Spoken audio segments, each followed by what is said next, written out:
Guys, it finally happened. As of a couple days ago, John Jones has finally officially announced his retirement from the UFC, which makes Tom Aspinall the new undisputed champion of the heavyweight division. Finally, now that this whole Jones Aspinall situation is finally over, we can finally talk about what matchups the heavyweight division can make moving forward that'll actually cycle in new contenders. Because for a minute, ever since John Jones acquired the heavyweight title, there has been no upward movement. All the top contenders in the heavyweight division have kind of been in a state of like stalemate where they're like, am I getting a title shot? Am I not? Am I waiting for Jones and Aspinall to fight? Am I waiting for Jones to get vacate? You know? But finally, since Jones is retired and Tom Aspinall has been promoted, we could talk about the fights that I think should be made. This is purely my opinion. If you disagree, I don't really care because this is my opinion. But these are the fights I think will push up a lot of new contenders for title shots and will also allow for a lot of exciting fights in the heavyweight division, which has been bland for the past couple of years ever since Jones won the title. So my first matchup for the heavyweight division after Jones retired and Tom Aspinall is our new undisputed champion is Tom Aspinall versus Alexander Volkov 2. Now I know that this fight is kind of weird because a lot of people are going to be like, "Oh well, Tom Aspinall already fought Volkov, and Volkov technically lost to Cyril Gane." I think that's BS. I don't care about any of that. Right? This is a fight for the heavyweight championship. I think this is the fight to move the division forward. This is Tom's first real, even though I consider his first defense against Curtis Blades real, his first real title defense. And it's against somebody he has fought before on his way up, but it's someone who I think deserves an actual shot, another shot at the title, or a shot at the title, I'm pretty sure. No, I'm thinking about somebody else, yeah. I'm thinking about Uzdemir, I don't know why. But I'm thinking Volkov deserves a shot at the title.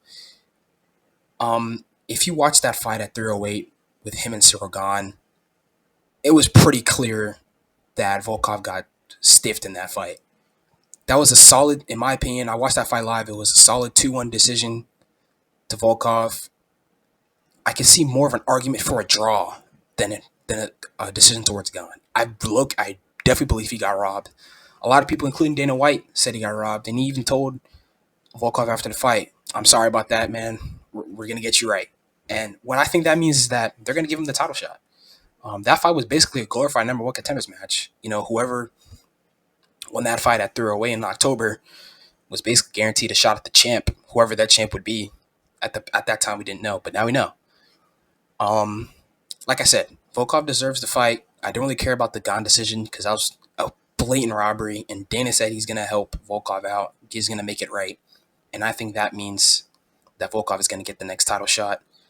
I think it opens up the rankings because then it opens up guys like, Pavlovich, Cyril Gane, and other guys who are like kind of in that four to five to like the 9 to 10 rank to kind of mix around and fight each other, even though a lot of those guys in that position have already fought each other, to kind of see who belongs at the top of the division, who is kind of meant to be a can crusher, basically.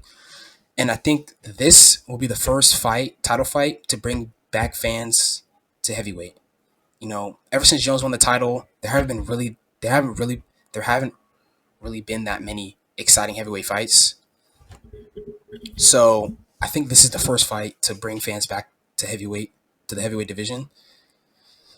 And my expected outcome for the fight, I still think Tom Aspinall finishes Volkov, but I think Volkov deserves the chance to fight for a title, especially after that robbery win in that number one contender fight with Cyril Gane at 308. And that's really all I have to say about this. This next fight, though, is something I think will be really exciting for the division because it's kind of a new fight. And that is Cyril Gane versus Jailton Almeida. I think this is kind of a no-brainer if we're considering that Tom fights Volkov instead of fighting Gane, which I don't believe Gane deserves to fight Aspinall off a loss. Off of a robbery win. I just think this fight's very easy and simple. It's a number one contender fight. Jelton's on his way up. He's been finishing guys. I low key was not feeling Jelton Almeida on his way up. I thought he was just a boring grappler, but he's actually pretty exciting now after he got that TKO win. I don't remember who it was. I want to say Spivak. I want to say he beat Spivak. But that's besides the point. In my opinion, God needs to prove himself that he is that number one guy, especially after literally winning by the luck of the draw against Volkov. That judging was terrible. So I think him fighting a contender lower in the rankings, especially a contender like Jelton Almeida, will kind of allow himself to prove that he's there for that next title shot. Because if he does beat Jelton Almeida, then this will be his third title shot at heavyweight, and he's 0 for 2 right now. He lost to John Jones in the first round, I believe, first second round, and he got decisioned by Francis Ngannou. So I mean, this guy's kind of 0-2 in the title fight picture, so he kind of needs a tough fight to prove himself that he can, put himself in that position. And in my opinion, Jelton Almeida is one win away from a title shot. You know, probably because he's been on a tear, and also probably because he would be a new opponent for Aspinall in the idea that Aspinall beats Volkov, and I think he does. And since both of these guys are technically new opponents for Aspinall, if they do win, I think this will bring a fresh face to the title picture. And it's an interesting stylistic matchup because Sorogan's primarily a striker, very dynamic, very strong, and I mean we've all seen Jelton Almeida's grappling. He's very good. Um, so I think it's kind of like the typical striker versus grappler matchup that I think a lot of people should see. That's what I think the fight is to make. Sorogan versus Jelton Almeida, probably like 320, 321, sometime later this year, probably like November, December. It doesn't really matter. Just this fight needs to happen at some point, I think. This fight and the Volkov fight with Aspinall, I think, are the two most important fights for the division because then this allows the contenders to actually cycle through. Next up, we have Curtis Blades versus Marcin Tybura. Um, I don't really have too much to say about this fight, other than the fact that meritocratically it makes sense. Curtis Blades is coming off that kind of dodgy win against what's his name, Rizvan Kuniev or whatever his name is. I think I said his name right. I mean, it makes the most sense because he's coming off of a weird win, and Marcin Tybura is also coming up in the division, even though he's coming up from that lower ranking in the division. So I think that the only right thing for Blades in this scenario is to fight down. I mean, he already did fight down, but I think fighting down within the rankings is better for him.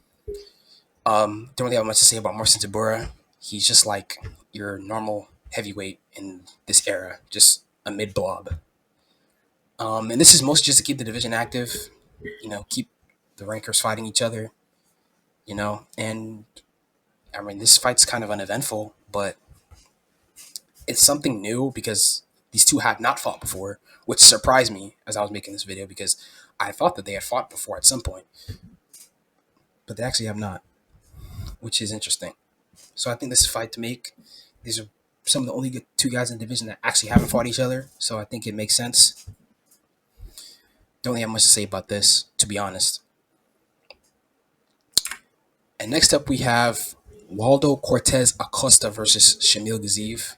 Um, I know that there have been rumors circulating, and it might be pretty much confirmed, except for that the UFC hasn't said anything about it. I'm pretty sure Waldo Cortez Acosta is probably going to fight Sergey Pavlovich, but since it isn't officially booked, I'm going to say that this is the ideal matchup if Waldo does not fight Pavlovich.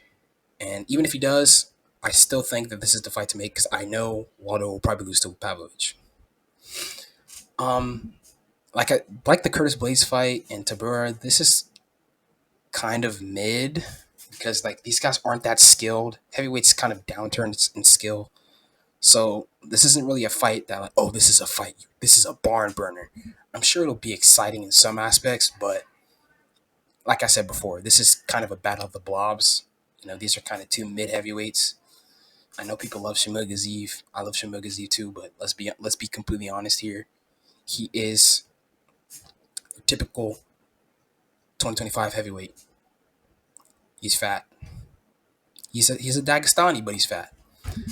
Again, this is meritocratically sensible because Waldo Cortez Acosta did come off a win, and Shamil Gaziv is moving his way up the rankings. He's what? He only has one loss, I'm pretty sure, so he's been undefeated in the UFC so far, I'm pretty sure. And this is kind of a must-win situation for both of them because they're both kind of at the bottom of the division. Pretty sure Waldo's like 7 or 8, Gaziv's like 11 or 12. Whoever wins gets a leg up in the rankings, gets to fight someone else higher, maybe like a Curtis Blades or like a Pavlovich if Waldo doesn't fight Pavlovich instead of Gaziv. And the loser is banned to the shadow realm. You will never see the top of the rankings again. You will be forced to fight unranked guys for your spot. And as I said, this is probably not going to be a barn burner because I have seen both of these guys fight. They do have a tendency to slow down in the later rounds, especially Waldo Cortez Acosta. I saw his fight against Ryan Spann. Wasn't that great? He did what he had to do to win, but wasn't that great. I'm pretty sure he got a TKO. I don't know. Can't remember. But I remember him slowing down immensely in that fight. So this will be a cardio masterclass. Anyone who wants to watch heavyweight cardio, these guys, this is like Marab. These are like the Marabs of the division right here. Marabs of the division. So you will see nonstop action for 15 minutes. And you totally won't see two overweight men breathing hard as hell in the last 5 minutes. Absolutely not. Moving on to a little bit of a diaspora post on the other ranked fighters. I did not mention Pavlovich because of his status with basically being confirmed to fight at Costa, and I did not mention Taliesin Teixeira or Derek Lewis in this because they are confirmed to fight, so it doesn't really make sense to talk about potential matchups when there's a confirmed matchup. This is kind of a segment to talk about what's going to happen to them if they win or lose in their next fights, and a little spam post about the other two guys on the side, as you can clearly see. Number one, if Taliesin Teixeira beats Derek Lewis, give him a top 5 guy. I don't care who it is at the time. I don't care if it's Pavlovich, Gan, Volkov, whoever's top 5 that isn't booked at the time, give him them. This guy's a 6'7", 6'8" heavyweight. This guy's like Renan Ferreira, the guy that fought Francis Ngannou in the PFL. This guy is a anomaly, and he's looked really good against Justin Tafa. I mean, granted, it is Justin Tafa, so it's not that great of a name. It's not good of a name at all, actually. But he looked really good in that fight, and he's an interesting stylistic matchup given the fact that he's so freaking tall.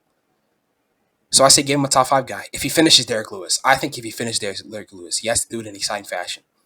If not, you can give him someone lower in the rankings. But if he does it quickly, first round finish, knockout sub, whatever it is, got to give him a top 5 guy. I think he's the guy, bring the division back.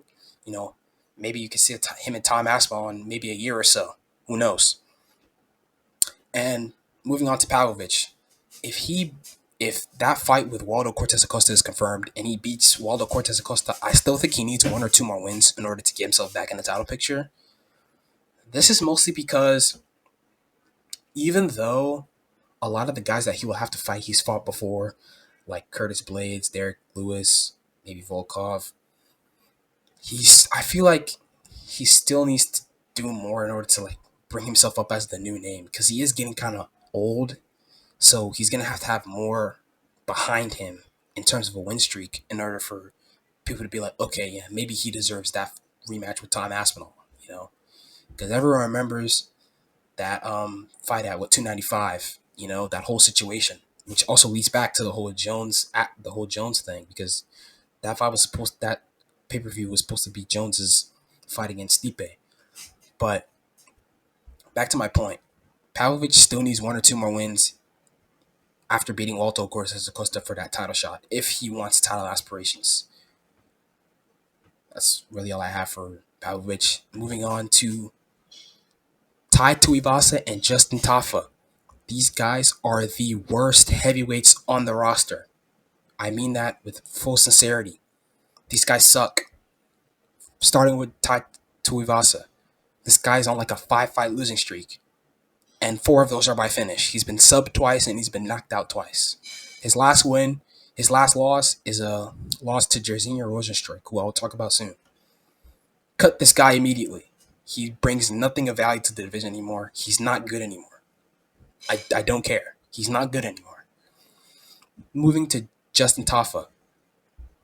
I don't know how you are 4-5 in the UFC and you get a main card cameo. Like, that doesn't make any sense to me. Makes no sense. He's not good. 4-5 in the UFC, got knocked out by Tyson Teixeira. They're just sorry. They're not that good. Cut them and bring back Rosenstruck. Why the heck did they cut him? All right? This guy's a solid top 10 guy. He only loses to the best in the division. I don't know why they cut him after losing to Pavlovich. It was complete BS. They need to bring this guy back. If all of this happens, I think the heavyweight division has a chance to move on and actually bring fans back. Because everyone is talking about featherweight and lightweight and welterweight, you know? Islam, JDM, Ilia Topuria, Charles Oliveira, you know, the lighter weight classes. But I think if these fights are made meritocratically, this can bring the division back and people will start paying attention to heavyweight again. And then we can have some new contenders, the new undefeated guys come up through heavyweight and actually want to make a name for themselves instead of a bunch of cans fighting each other and then no one knows who's going to get the title shot because we had 2 champions at the same time. But now that we have one, a really good one, I think with these matchups, the division can actually move forward. That's really all I have. This is my first video, so it's a bit rough around the edges, but thanks for tuning in. Leave your opinions in the comments below, or don't. I mean, it'd be cool if you did, but I don't really care if you don't. Like, subscribe, comment, all that stuff.